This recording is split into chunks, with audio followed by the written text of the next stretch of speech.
Hello.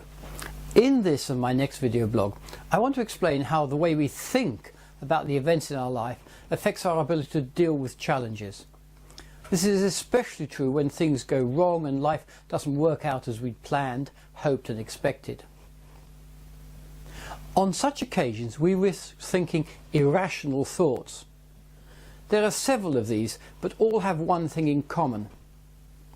Far from helping us cope with difficulties, they increase stress, undermine self-confidence and make it harder to cope in a positive and effective way. The first type of irrational thought is what I call all or nothing thinking. You think in this unhelpful way anytime you approach an important task for the first time by setting absolute goals for yourself.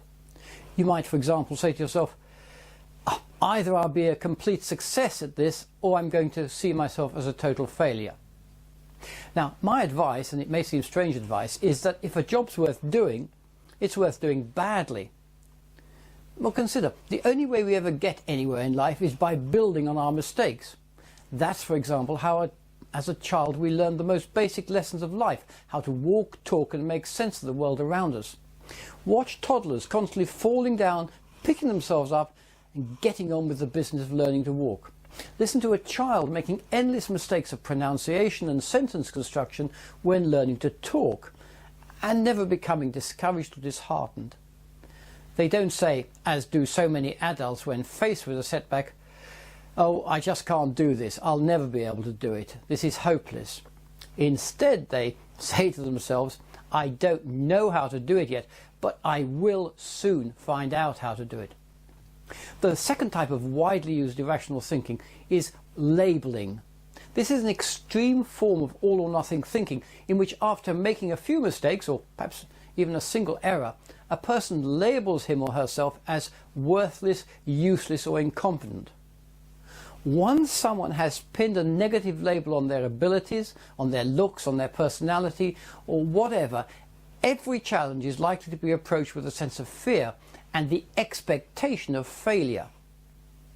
It's also likely to lead to a third form of irrational thinking called filtering. In this, any positive features are filtered out and the focus is solely on setbacks or mistakes, with achievements either being ignored or dismissed as lucky flukes.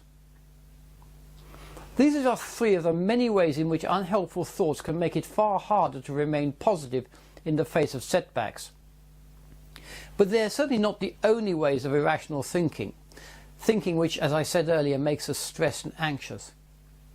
In my next video blog, I'll explain what these other forms of irrational thought are and suggest ways of developing a more objective approach to both the successes and failures in our lives.